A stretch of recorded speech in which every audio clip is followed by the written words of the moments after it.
رسول اللہ صلی اللہ علیہ وسلم نے جب اعلان نبوت کیا تو آپ صلی اللہ علیہ وسلم کے اپنے بھی آپ صلی اللہ علیہ وسلم کے دشمن بن گئے، جنہوں نے ہر موقع پر آپ صلی اللہ علیہ وسلم کی تحریک کو روکنے کی کوششیں کی۔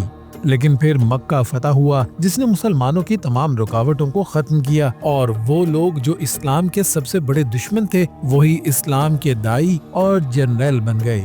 انہی میں سے ایک نام حضرت اکرمہ رضی اللہ تعالیٰ عنہ کا ہے، جو اسلام کے بڑے دشمن ابو جہل کے بیٹے تھے۔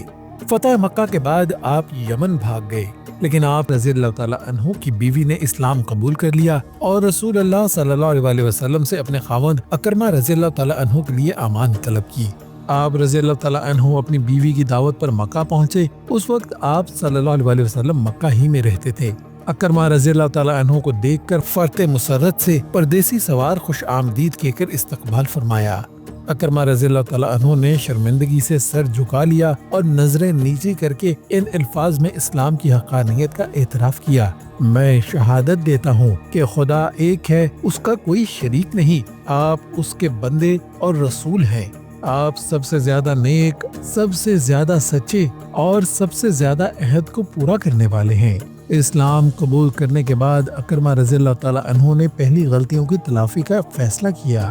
حضرت ابوبکر صدیق رضی اللہ تعالیٰ عنہ کے زمانے میں جب ارتداد کا فتنہ اٹھا تو اکرمہ رضی اللہ تعالیٰ عنہ کو تمنا پوری کرنے کا موقع ملا۔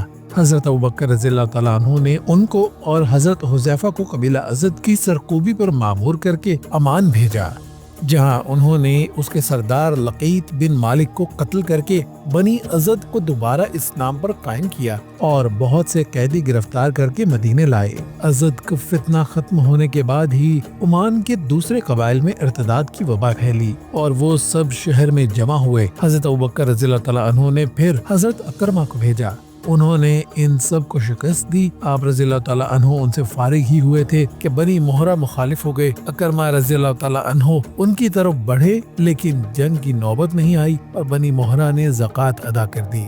یمن کے مرتدوں کے مقابلے کے لیے حضرت ابوبکر رضی اللہ تعالیٰ عنہ نے اکرمہ کو بھیجا۔ انہوں نے زیاد اور مہاجرین ابی امیہ کے ساتھ مل کر اشعث کے سینکڑوں پیرووں کو تلوار کے گھاٹ اتار دیا، جس کے بعد اشعث سے مجبور ہو کر اپنے قبیلے کے لیے امان طلب کی، لیکن امان نامہ کی تحریر میں اپنا نام لکھنا بھول گیا۔ اکرمہ نے تحریر پڑھی تو اس میں خود اشعث کا نام نہ تھا، اس لیے اس کو پکڑ کر حضرت ابوبکر رضی اللہ تعالیٰ عنہ کے پاس لے آئے، جس کے بعد حضرت ابوبکر رضی اللہ تعالیٰ عنہ نے اسے چھوڑ دیا۔ آپ رضی اللہ تعالیٰ عنہ شام کی فوج کشی میں مجاہدانہ شریک ہوئے اور تا دم آخر نہایت جاں فروشی سے لڑتے رہے۔ آپ فہل کے مارکہ میں اس بہادری اور شجاعت سے لڑے کہ دشمنوں کی صفوں میں گھستے چلے جاتے تھے۔